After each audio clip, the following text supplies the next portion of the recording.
I denne video belyses fattigdom og socialpolitikken i Danmark i perioden 1848 til 1901.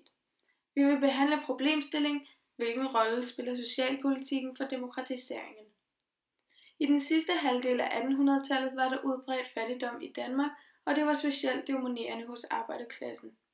Faggrupper havde svært ved at fastholde realløn på grund af tilvandrende arbejdere, og dette resulterede i en stor forringelse af arbejdsklassens eksistensgrundlag.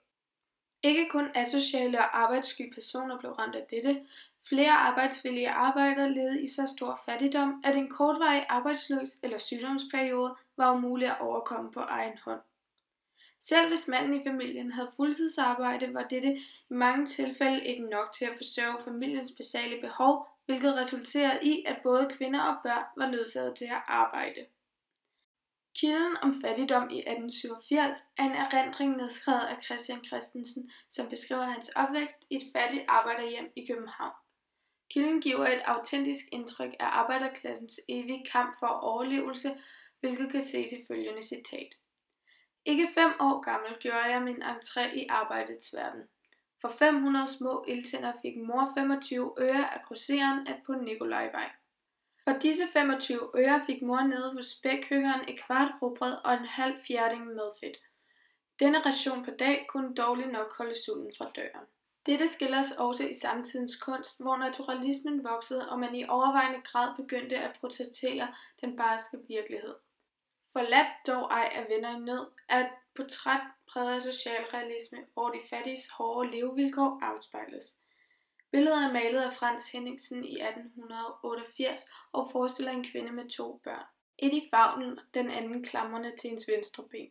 I kvindens ansigt ses tydeligt følelsen af fortvivlelse og nytteløshed. Med grundloven i 1849 blev alle danskere sikret offentlig hjælp, hvis ikke de kunne forsørge sig selv. På grund af fattigdommen og arbejdsklassens omfattende størrelse var der et udbredt behov for offentlig støtte. På denne tid medførte hjælp fra det offentlige tab af blandt andet stemmeretten og retten til at gifte sig. Staten erkendte, at det var umuligt for arbejdsklassen at klare sig uden økonomisk tilskud fra staten, hvilket medførte en ændring i socialpolitikken. Derfor indførte man princippet hjælp til selvhjælp, som blev grundlaget for den sociale lovgivning. I slutningen af 1800-tallet indførtes der derfor blandt andet sygekasseloven fra 1892, som var en lov, der gav borgerne mulighed for at melde sig ind i sygekasser, som var en slags forsikringsordning, hvorved de kunne modtage statsligt tilskud uden at miste deres rettigheder. Dog var en forudsætning for dette, at den enkelte selv skulle bidrage ved indbetaling af kontingent og dermed selv tage ansvar. Sygekasseloven omfattede ubemidlede arbejdere, husmænd, håndværkere og næringsdrivende, lavt lønnede bestillingsmænd og andre med de nævnte i økonomiske henseende ligestillede mænd og kvinder ifølge paragraf 6. Loven fastslår desuden, at denne form for økonomisk støtte ikke er fattighjælp og derfor ikke resulterer i tab af rettigheder. Dette kan ses i paragraf 14. Ydelser eller tilskud, som ifølge denne lov tilfalder medlemmer af anerkendte sygekasser fra det offentlige, er ikke fattigunderstøttelser. En anden lov, som havde stor betydning for velfærden i Danmark, var loven om alderdomsunderstøttelsen fra 1891. Denne lov medførte, at værdigt trængende over 60 år, der i de sidste 10 år ikke havde modtaget fattighjælp, og hvis trængen ikke var selvforskyldt, fik ret til understøttelse uden at miste deres stemmeret.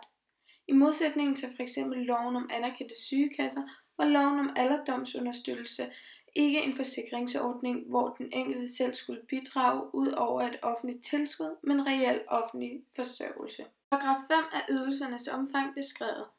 Understøttelsen bør udgøre, hvad der til enhver tid behøves til den understøttes og familiens nødvendige underhold eller til kur og pleje i sygdomstilfælde, men kan i øvrigt bestå såvel i penge som naturydelser og, hvor omstændighederne tale derfor, i anbringelse i særligt dertil bestemte asyler eller lignende anstalter. Selvom det ikke var alle, der var berettiget til alderdomsunderstøttelse, var der alligevel tale om en bemærkelsesværdig lovgivning, hvor Danmark som det første land i verden gav alle sine borgere en principiel ret til offentlig pension uden forringende virkning. Sygekasse- og alderdomsunderstøttelsesloven var kun 2 af en række love vedtaget i slutningen af 1800-tallet, som var med til at forbedre de fattiges forhold.